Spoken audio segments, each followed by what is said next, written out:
Hello, everyone, and welcome to D&D News. How are you doing on this fine Tuesday? That's how you say it in the Forgotten Realms. I don't know if you were aware of that. Actually, no, it's got its own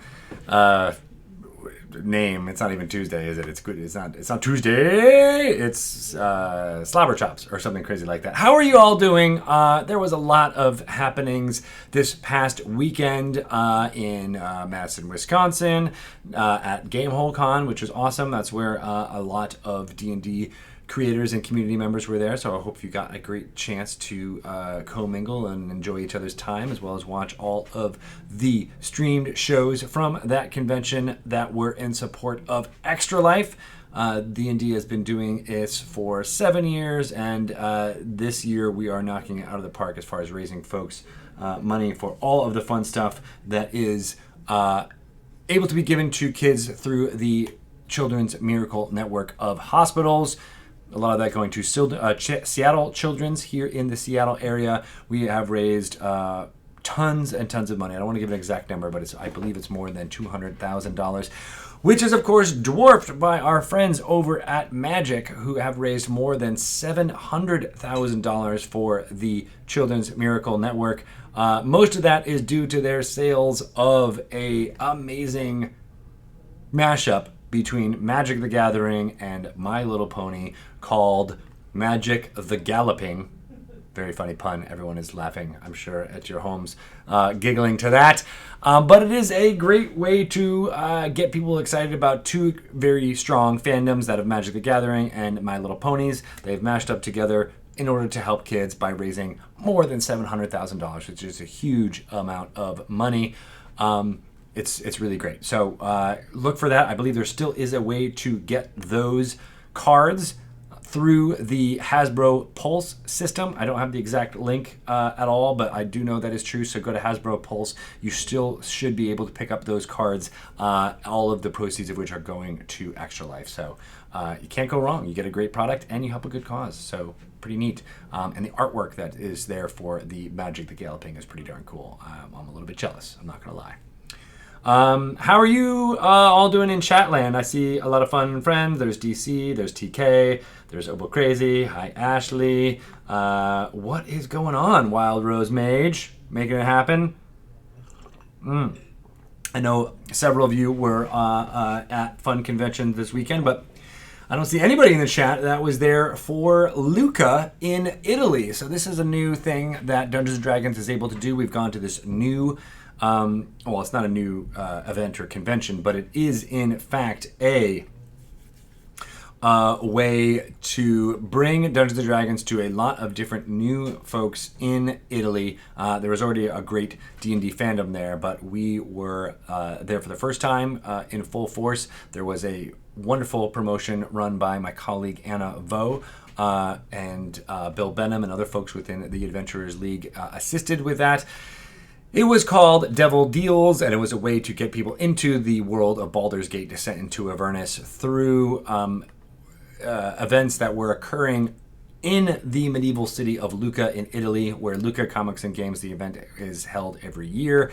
This is one of the largest conventions in the European continent and kind of over the world. It's on par with San Diego Comic-Con and New York Comic-Con, but in some ways even bigger.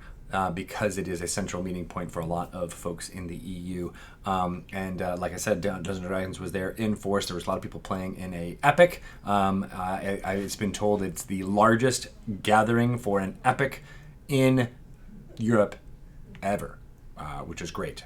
We like the stacking on of trying to get as many people playing in a meta game of Dungeons & Dragons as possible, and they knocked it out of the park. So I'm not sure if there are Italians or folks who were at Lucca who would be watching or listening to this, but thank you so much. If you did go through all of the fun stuff, we enjoyed bringing Dungeons & Dragons to you, and we will hope to do more events like that in the future that are not centered in a certain geographic area in North America. We are trying to get that going to as many different folks throughout the world. I was going to say continent, but I mean the world. And we've got exciting plans on that front going forward. But kudos to everyone who put on those events, not only on Gamehole Con, Extra Life, and Luca. We are excited. Extra Life is, of course, still going on. If you are able to donate to our pages or interested in creating a game that you would be able to raise money for from your friends and family, you can still do so now. Join the Dungeons & Dragons team. All of what you're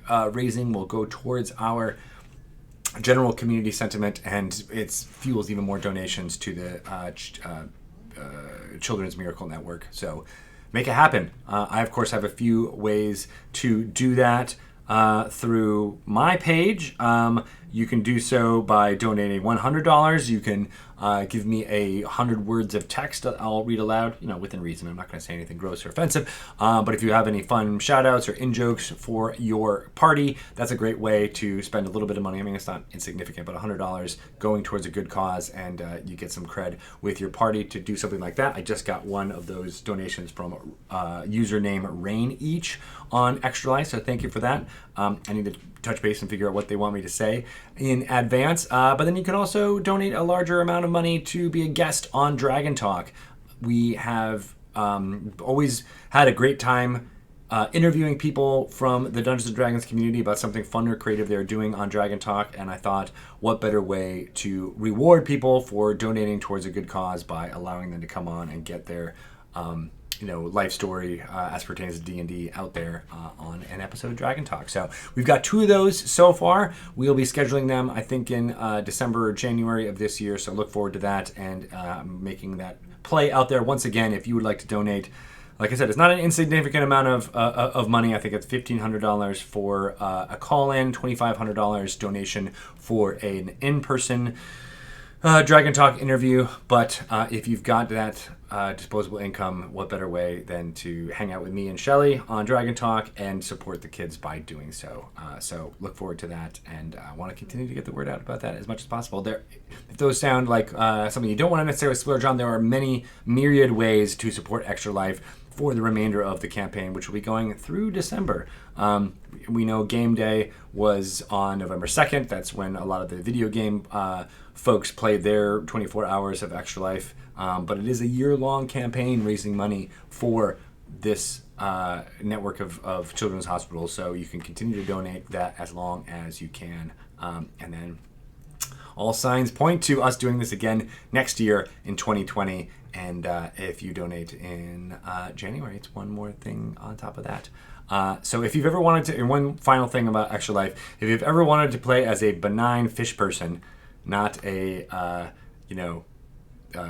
not all with it fish person like the Kuatoa are, but the Lokatha is a playable race using the the playable race stats as designed, I believe, by Chris Lindsay. Those are available on Dungeon Masters Guild right now, and those proceeds go towards Extra Life. So that's a quick way to jump in. You might know the Lokatha from the inside cover page of the Ghosts of Saltmarsh book.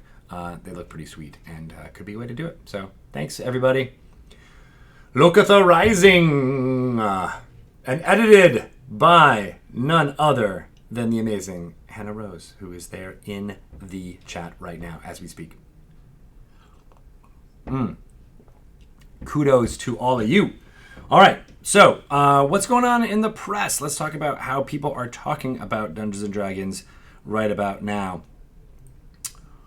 There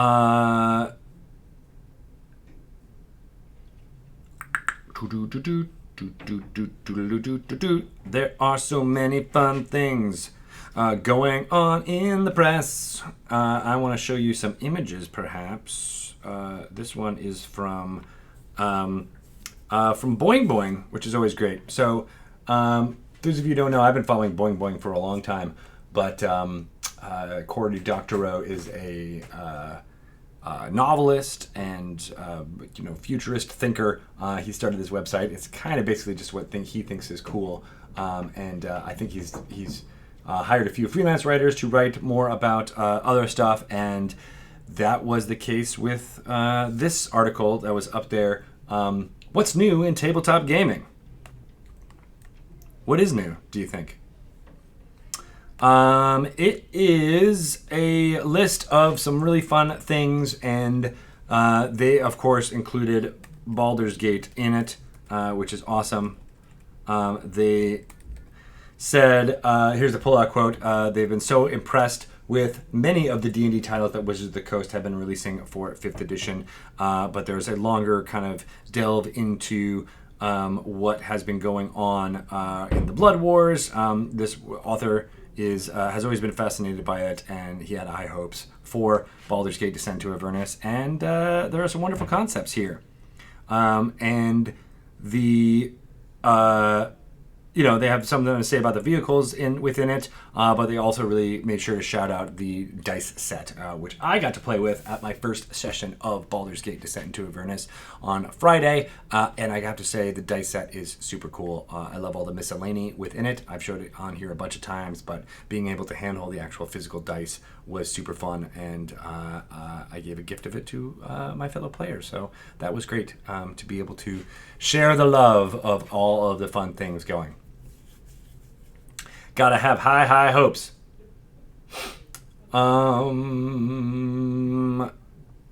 fun things going on in the press is it is holiday gift guide time, and so Sci-Fi Wire put together a best loot list of a Dungeons and Dragons gift guide, which are always fun to see. These. Gosh, I can't believe it. Is it November? It means it's time for gift guides already. But it's very cool to see them and always get all of the stuff on the list. This one that was put together by James Greeby at the Sci-Fi Wire includes some really great stuff, including some custom minis you can get on Hero Forge, some accessories about rising combat on 3 levels. That happens a lot. The 360 visibility on condition rings.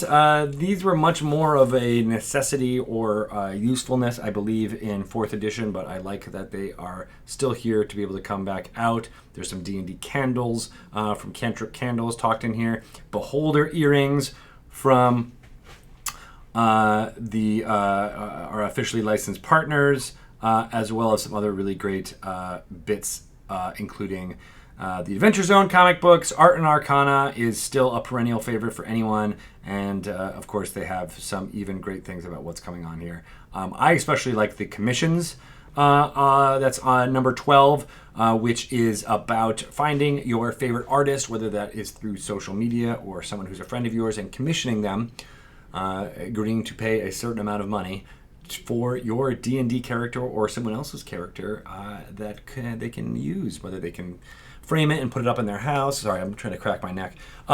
Or they can use it as the visual representation of their character. It's super great. I have delved into a little bit of this so far for me and really enjoyed it. It's the first time, and I was inspired by all of the commissions that I saw people do on social media. So easy way to jump into that, and I love that this author is highlighting that as part of the gift guides that you can do out there, because that's actually a good advice for gift giving. What a concept. All right. We also had a whole bunch of amazing folks write up previews of the new Rick and Morty box set. So we had partners at IGN who are going to be, FYI, they're going to be filming a special preview adventure of this, dungeon mastered by none other than Kate Welch, coming up soon. But this person writes, the unpredictable, crass, and built on layers and layers of meta. That is all very true. And you see some images there of the adventure as well as the rule book that's included with the Dungeons and Dragons versus Rick and Morty tabletop game adventure set, role-playing game adventure set. I forgot there's a role-playing in there as well. I was told by Shelley that I could not show you all of the bits and components of that product right now, but I will be doing it next week. She wanted to give an exclusive out to IGN, I believe, to actually show it off. But next week I will unbox it and show it for all of you because it's going to be really cool. I love showing the components and the artworks and things like that, so I'll be doing that next time. Also, Nerdist had a wonderful write-up. I think that was by my friend. Let me just confirm that before I say it out loud. Yes, it was by my friend Kelly Knox. She does wonderful work. She's here in this Seattle area, big time Critical Role fan, as well as Dungeons and Dragons. And she wrote up her preview of what the adventure was all like. She had a great time here. You see, if you follow that link, images of the character sheet and how they're kind of brought to life. And you see some of the players there hanging out. I see Gavin Sheehan from Bleeding Cool, as well as Satine Phoenix. Who else is back there? I can't really necessarily tell who everyone there is, but I know it's awesome. So yeah, read that up if you're interested in more. That all comes out on, gosh, it's coming very soon. It's November 19th. That is 2 weeks away from today. You will be able to get your hands on the Dungeons & Dragons versus Rick and Morty tabletop role-playing game adventure set. And there will be more and more previews, I think, rolling out as well. There's one by Inverse, as well as another one by Sci-Fi Wire, which I'll show here real quick. Oh, wait, no, that's the wrong one. That was the other thing. But there was another preview by Sci-Fi Wire. Real quick, that headline is one of my favorites. It says, Dungeons & Dragons versus Rick and Morty is chaotic good. That's a thumbs up review if I've ever heard one, right? And of course, yes, Cypher of Tyr, Tanya, Eberron is also coming very soon, November 19th.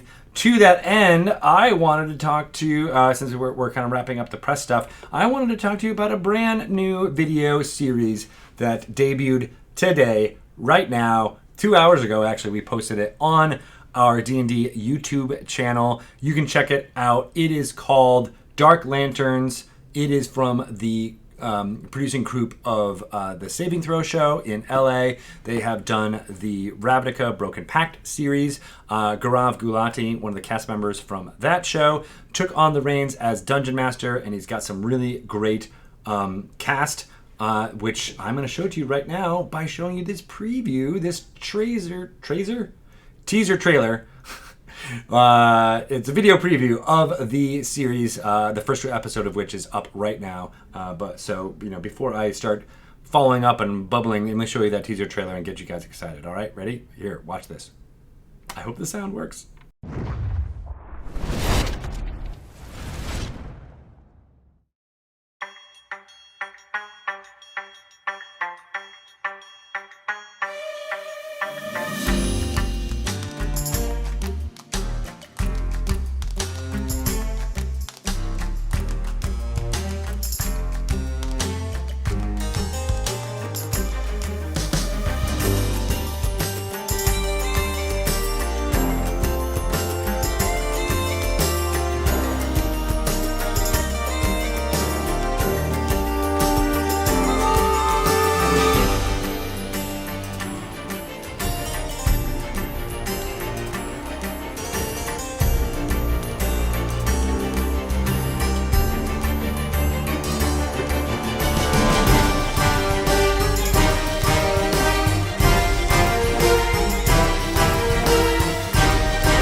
Dang, that looks so good.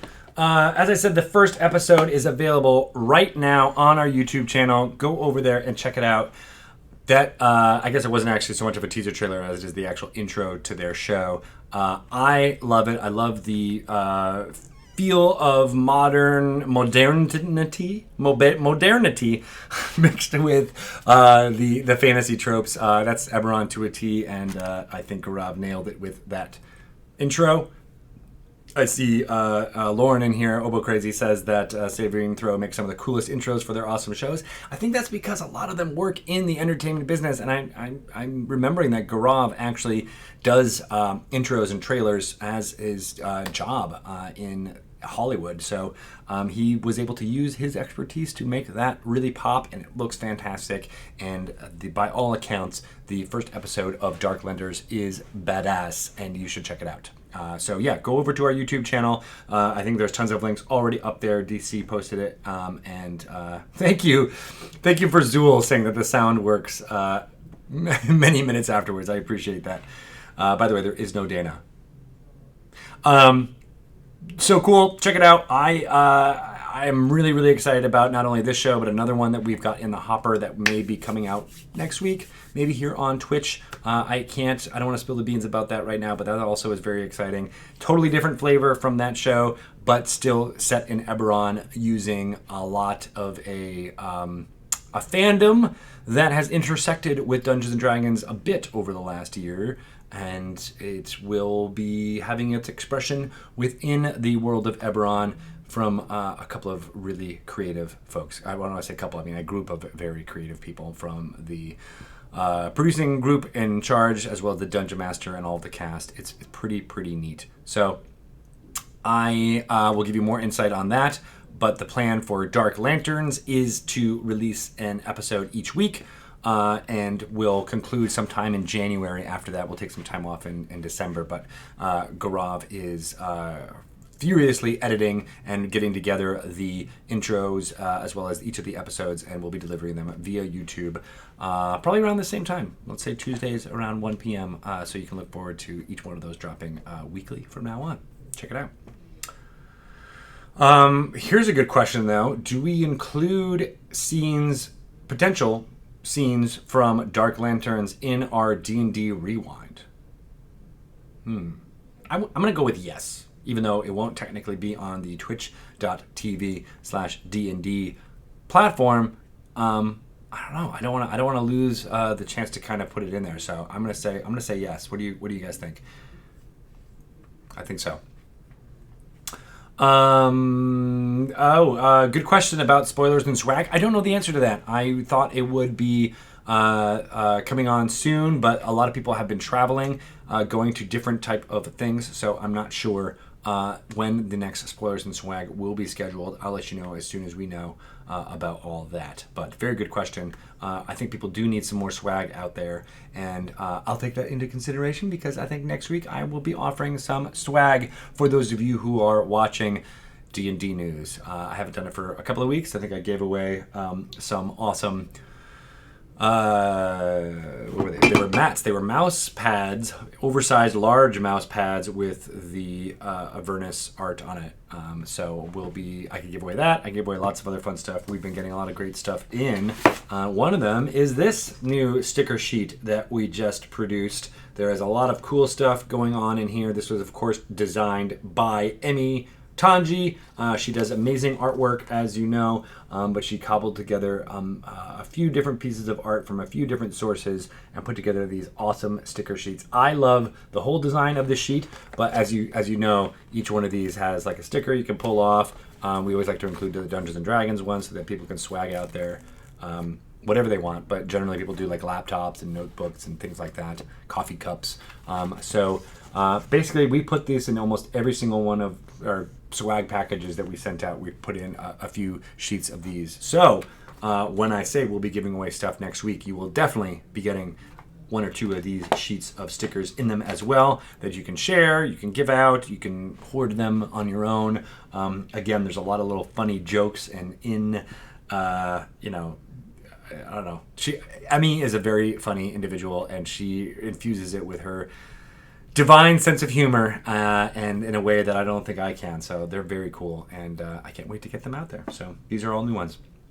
And this sticker sheet in particular is also a little bit of a tease for things to come. That's all you get. Don't tell Shelly. So, one other fun thing I wanted to show off to folks. I mentioned this last week, but we have them in the office here right now. This is volume 2 of Rick and Morty versus Dungeons and Dragons, the comic book series. This is a 4-issue series, I believe. This is issue number 2. It's got some great stuff in it. Of course, you see images of the 70s and Rick and his mates playing Dungeons and Dragons back in the day. Frodo for president is something I'm going to tune in. Here's some pictures of Rick's old D&D characters being in there. These are very, very awesomely illustrated by Troy Little. He was the creator behind the visual look of the first series of these, written by Jim Zub and Patrick Rothfuss. He is back to return, as well as Jim Zub, with a bunch of different things I love. Oh, I didn't even realize it. It's got the...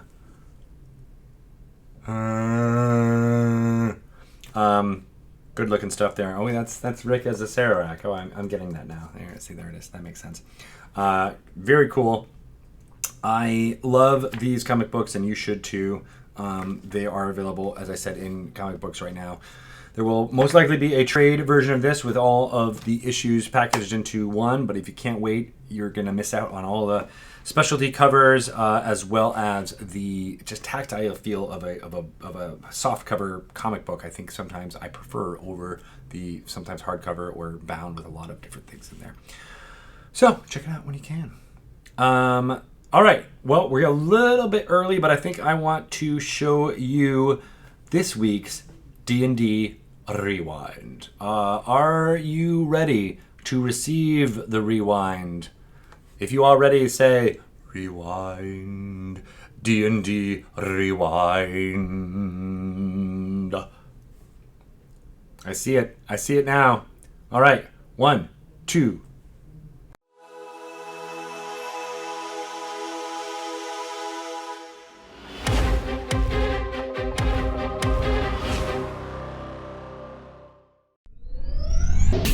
That advantage. You can use that there advantage that I got. Thanks, whoever, by the way. Is dirty 20. What was that noise? That was amazing! Oh, it fermented!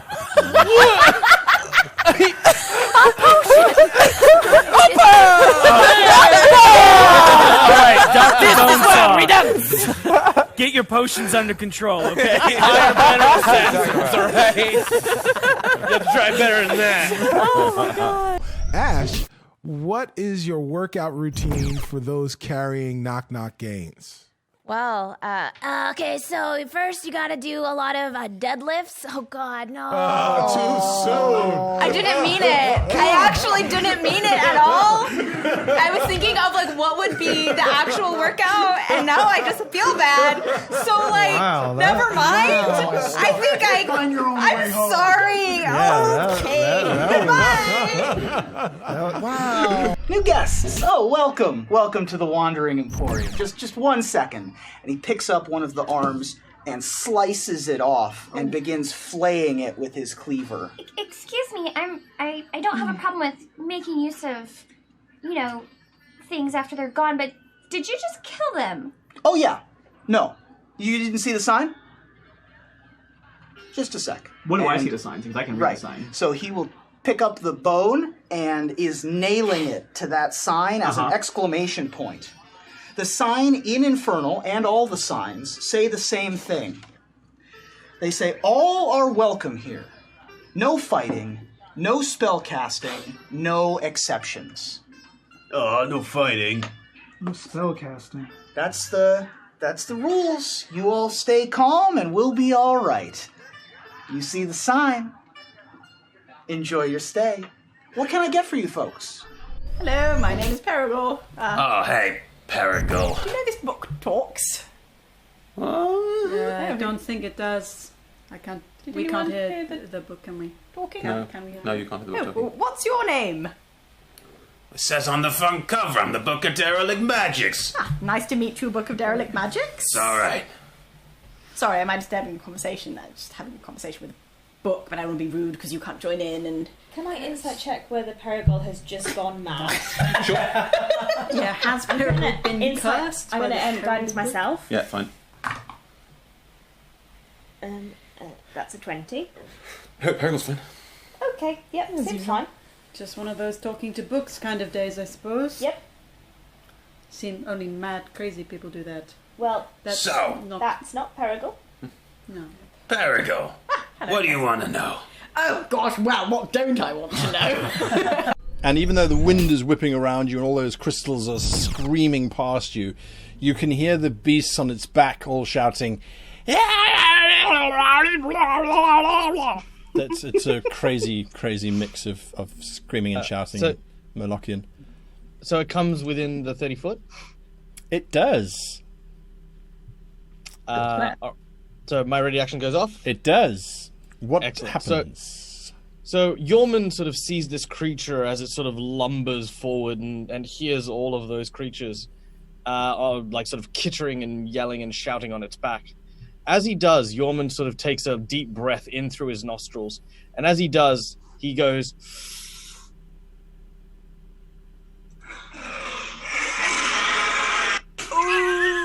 Interesting. Nice. And I'm going to use Conquering Presence. So all of them need to make me a wisdom saving throw against fear, if that matters. But this is like doing so well. This is less about lying to an individual and more just projecting the idea of being a construction worker into the world. Yes. Here we go. There you go. So nobody... we're construction workers for sure. Oh, I have to say, the revelation at the end of the day is possibly that you are all better construction workers than you are whatever it is we are trying to make you do. Guys, we gotta grow the business. Toothpick in my mouth. I have a toothpick in my mouth. They're now. way ahead of schedule. They got more done than ever. Wow, you guys are great. We worked too hard. It's suspicious now.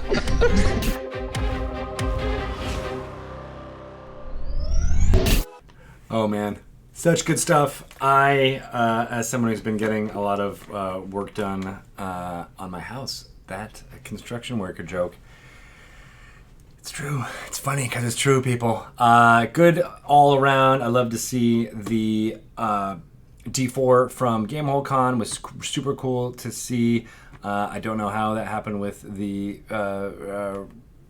Mountain Dew in there. Also love all of, I mean, I guess this is always going to happen when we're playing through one of the adventures that is our big tentpole, but to see all of the demonic and devilish imagery come to life in the different ways on each of these different shows is always super fun to see.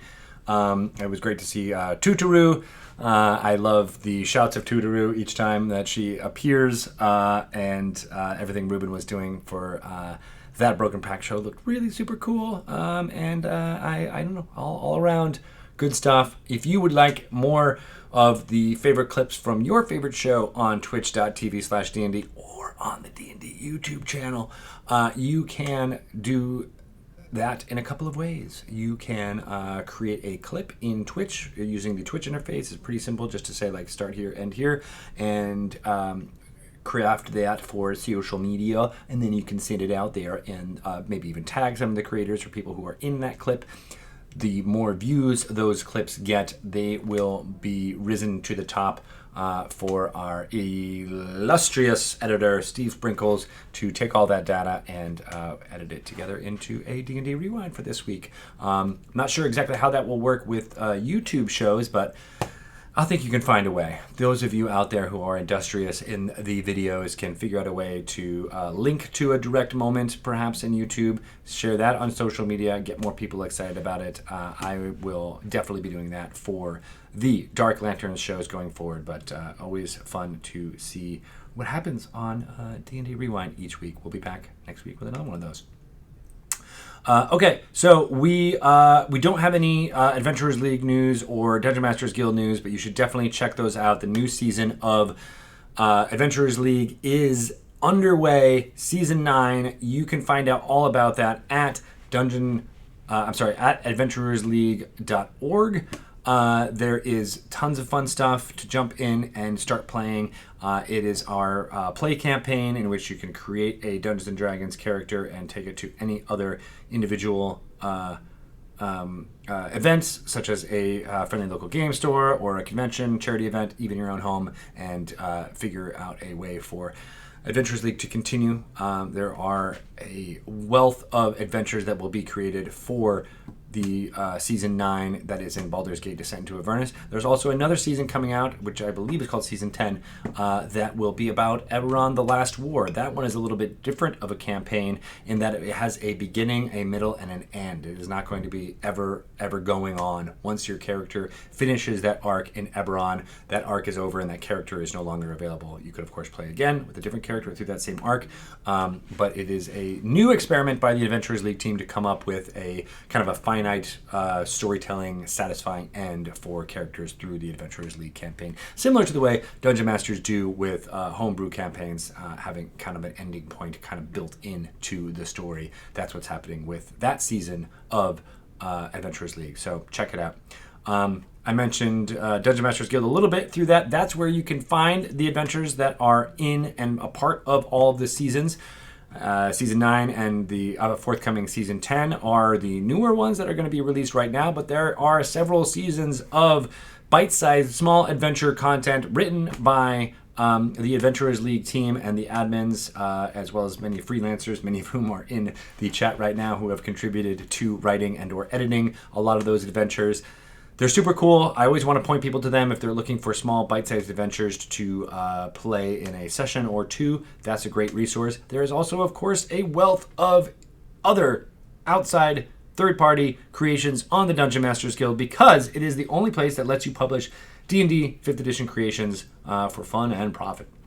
You can. It's the only platform where you can publish adventures and supplements with the Forgotten Realms, Ravenloft, Ravnica, as well as other wizards, settings, heroes, and more. And there is a ton of stuff that we have been highlighting over the course of October, a little bit more scary, / creepy, / horror comedy, you might say, with some of them. So if you're looking for something still in that vein, there is a ton up there. But there is, of course, also a ton of stuff that relates more directly to the devils and demons of the Blood War. Pip Yap's Guide to Hell, to the Nine Hells, is an awesome resource for anyone out there that was created by the Dungeon Masters Guild Adepts. Jump in and grab some of that. And then, of course, if you're interested in publishing some of your own fun stuff in the vein of a D&D 5th edition release, Dungeon Masters Guild is a perfect place for you to do that. And we encourage way more people to jump in and publish their creations on that platform, because it is a great way to be seen and to find some great content that you want to add into your Dungeons and Dragons game. It's kind of like the continuation of that DIY nature that has been a big part of Dungeons and Dragons throughout. I was actually talking to a press person at NPR, actually, a younger person. I think she said she was 25. And so a lot of what the olden times of Dungeons and Dragons were like was somewhat new to her. Not like, not in a patronizing way, but just I was trying to answer the question of why Dungeons & Dragons is having its resurgence right now and how so many people are jumping into the community. And I have a lot of reasons why, but one thing that she mentioned that she had heard from other interviewees rather, was that it felt a little bit punk rock in the 70s. It felt like you were doing something that was a little bit counterculture, and that's why a lot of people latched on to D&D early on. And I said, that sounds right. But I also think it had to do with that DIY punk nature as well, that like when there was no culture for that type of music, it was built around them. People created zines and photocopied, their own writing and stapled them together and passed out these zines to people and spread out almost like this strange desktop publishing type of thing that happened in the punk scene. The ability to create a band with, without having a lot of money to invest in good guitars or good amps or things like that, it didn't matter, because having that kind of grungy punk-like sound, it wasn't as important to have it be polished and awesome. You just wanted to get the music out there and have that kind of punk energy. And I think, I wouldn't necessarily say that D&D was punk or was in that milieu, but it shares a lot of DNA with that DIY. We're going to make this awesome as best we can with the resources that we have available. And I think that's true to up to now. With the Dungeon Masters Guild being able to get your own kind of words out there and your own creations to as many folks as possible using that platform. So there, I said it. Dungeon Masters Guild is punk. Let the let the comments flood all over when I mention that. All right, so that's my little bit about all that fun stuff. There is a lot more going on, of course, in Dungeons & Dragons. Unearthed Arcana has been having a great few weeks, a huge run of new and interesting subclasses and changes to what's going on with some of the main classes that have been in the Player's Handbook. You should check it out if you're interested to find all that's going on in the mind of the designers here on the D&D team. There is a lot of things out there. I think there was a new one that was just put out last week that has new and interesting subclasses as well as refined subclasses out there.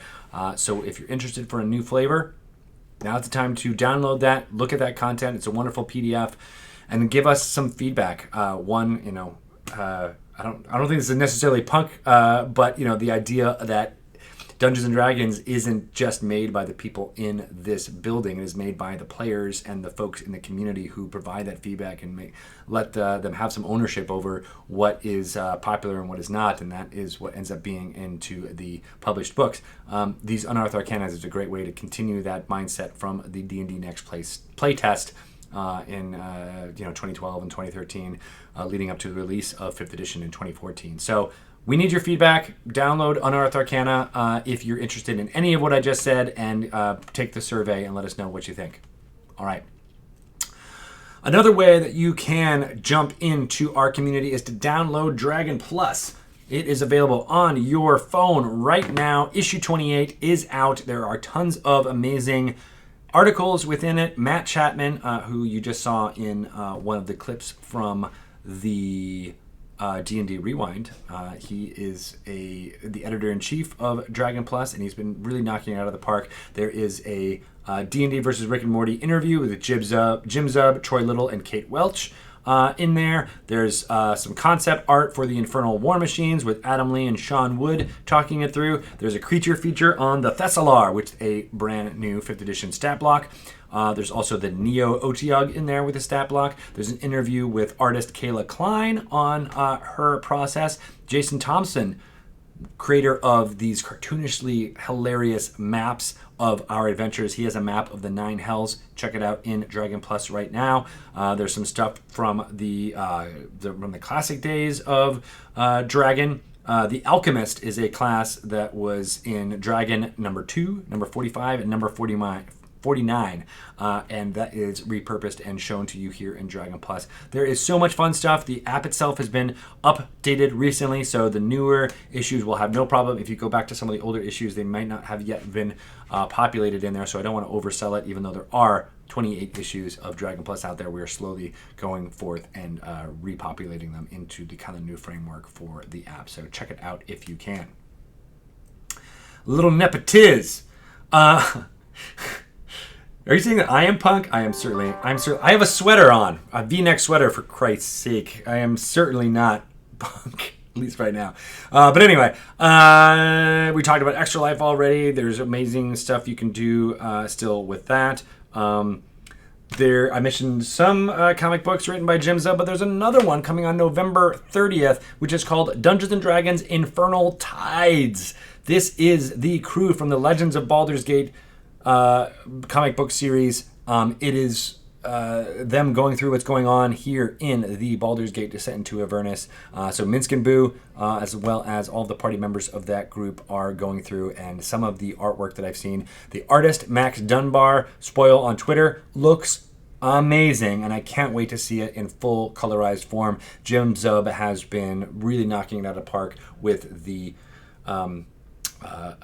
grandiosity of showing the Blood War on a comic book page. It reminds me a lot of some of the grandiosity with major crossover events in Marvel and DC Comics. So check it out. It's really cool. Again, it's coming out on November 30th, so look for your comic book store for that. All right, so one thing that you guys don't know anything about that I wanted to show you. Well, here, I'll do this before so I can end on a bang. These are some fun new Nolzur's Marvelous miniatures that are from our friends at Whiz Kids. These ones are the unpainted version. The Tabaxi Rogue has been a favorite since the Tabaxi was introduced in Tomb of Annihilation. And then, of course, these are the Pseudo Dragon and Sprite. What I like about these kind of things is that they have two versions of them so that you can experiment with what you think looks best and paint them to your heart's content. So if you're, say, I'm playing in a Tabaxi Rogue, here's a couple of different versions. Maybe one is more leveled up than the other. And I like that you can see exactly what type of miniature you're getting, although they are unpainted. There is a painted version of these. There's only a few out there now. I think they're testing the waters to see how successful those are. They're a little bit higher price point, but you can find out exactly what you're going to get in there, and those look awesome. So maybe I'll give those away, or some versions of those away next week during D&D News. So tune in for that. But the Pseudo Dragon does look very cool.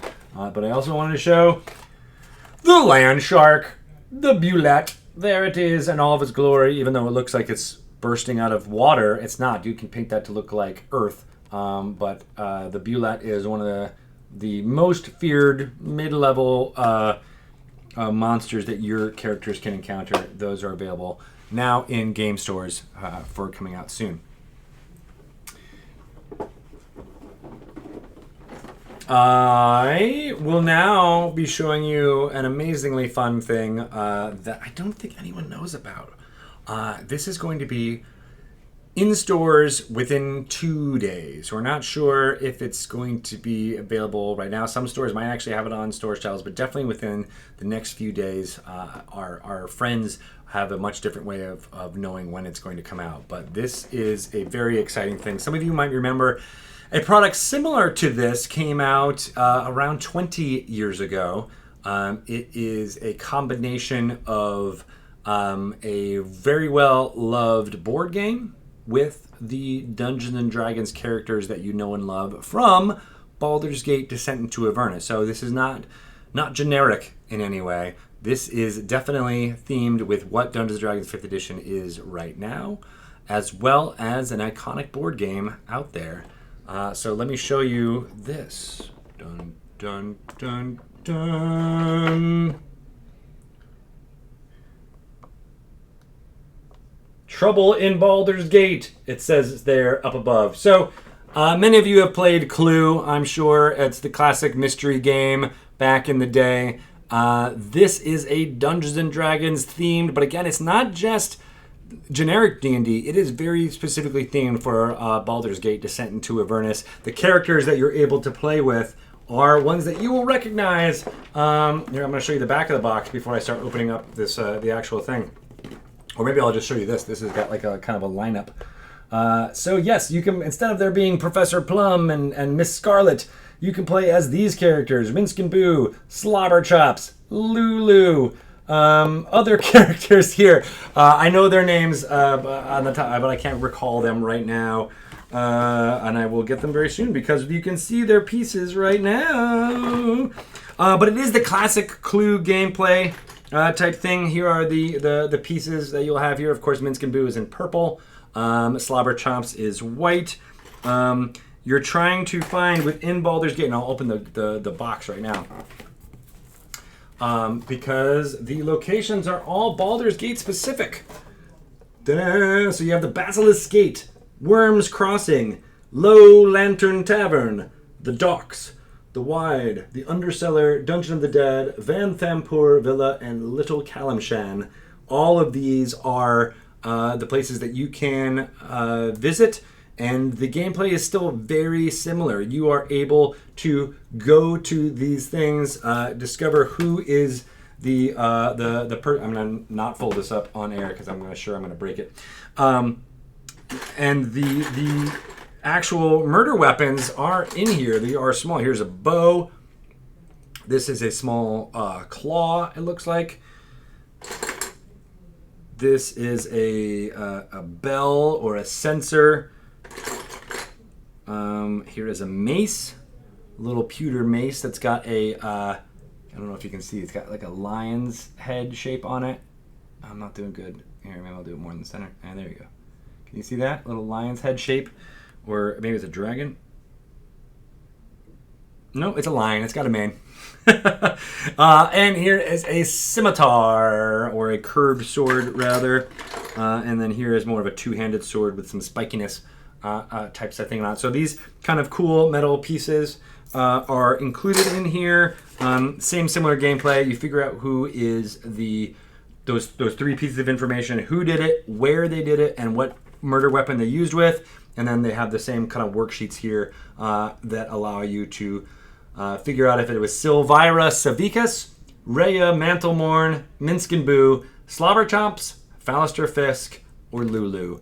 Where they did it and what they do. Oh no, here's the Great Sword, Demon Longbow, Silver Claws, Mastercraft Scimitar, Horn of Blasting, and the Censer of Remembrance. I knew it was a censer. Cool. You've obviously got some pretty standard dice. There's a question mark on it. But all of the cards and components are all themed for Dungeons & Dragons. As you can see, here's, what does that say?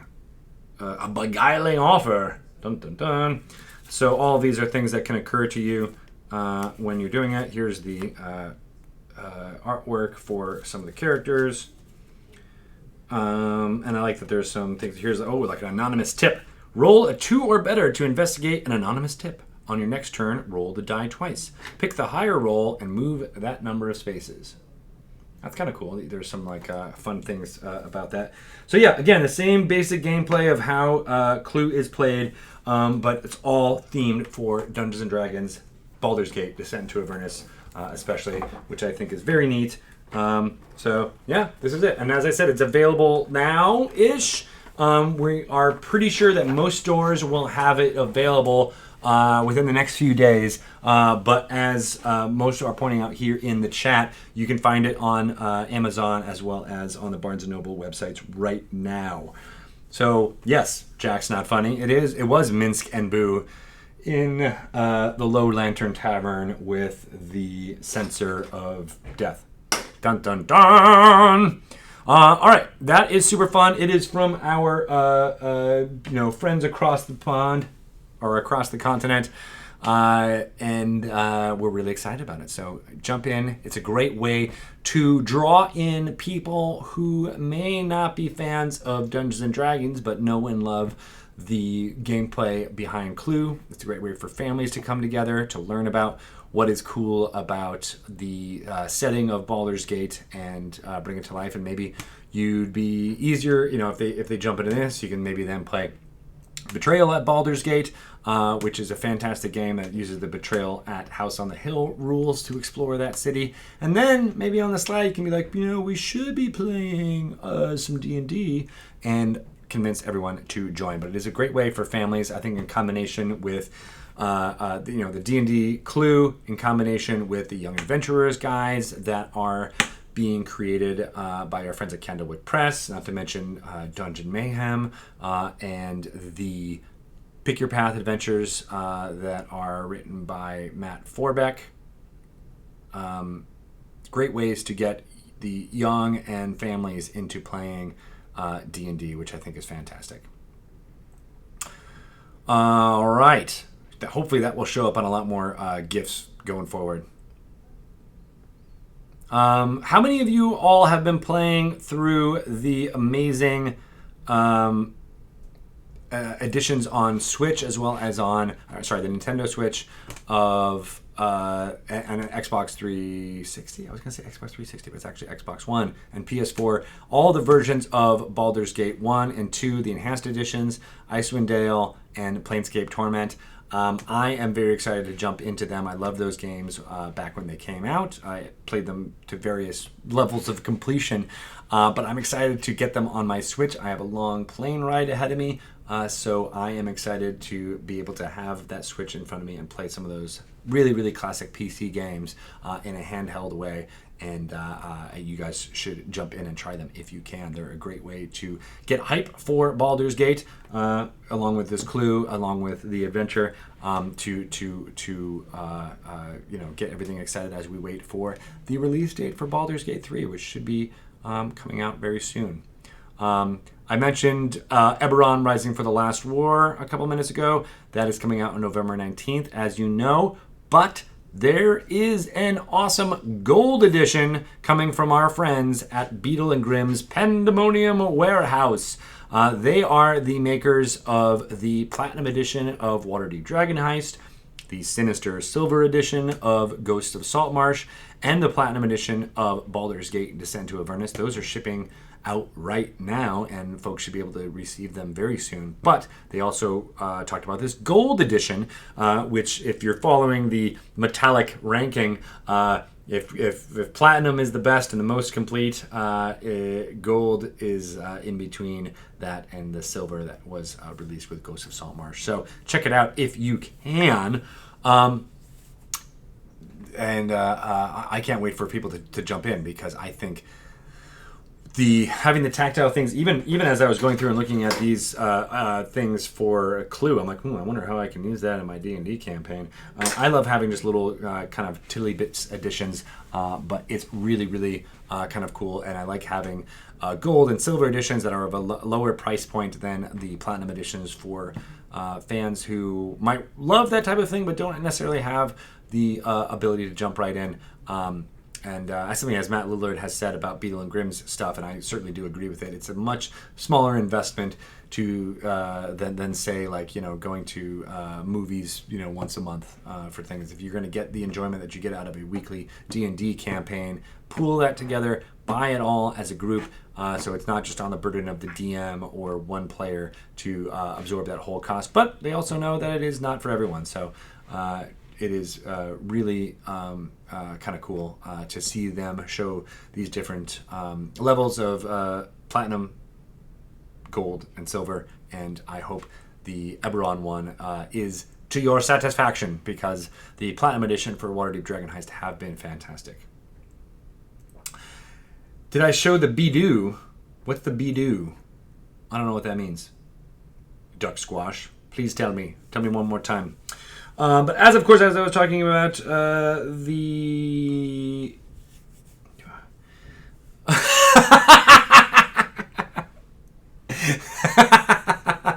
Well, I fell into that one, Duck Squash. You get a prize of having me cackle with glee at getting a dad joked on me.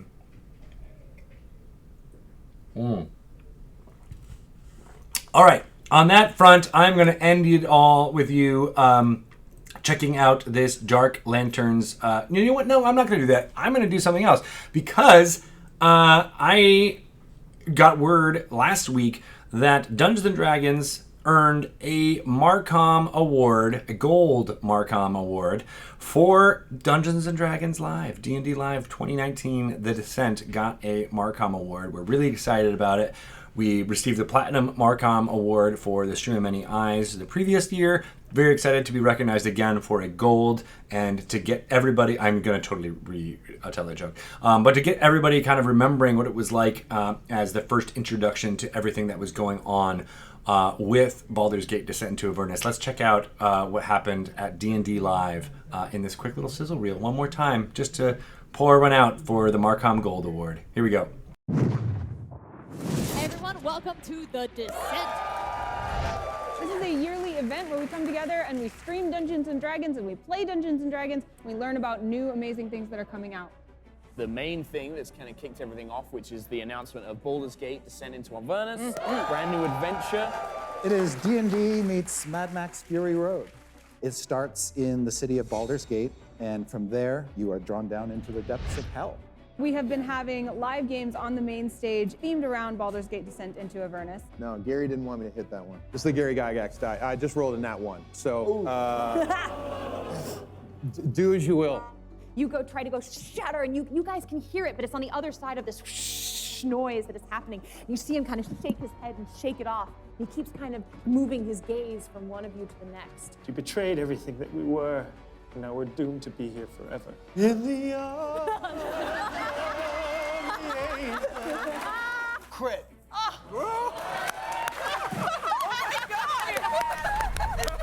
So much work has gone into the set building. Roll20 have this amazing map of like Avernus, a whole ton of different vendors all around here. You can actually meet the people who run these companies. There's an army of people cosplaying to kind of immerse you in feeling like you're in Baldur's Gate. It's a way to kind of immerse yourself in the new adventure, even if you've never played D&D before, or even if you are a very advanced player. The really special thing about this is how welcoming all of our extended family is. Dungeons & Dragons is about spending time with the people you like and meeting new people who are passionate about making stories together. It's been a real pleasure to celebrate this hobby that we all love in an environment where we can all encourage each other. There's never been a better time to start playing D&D. Now is the moment. Welcome to the community.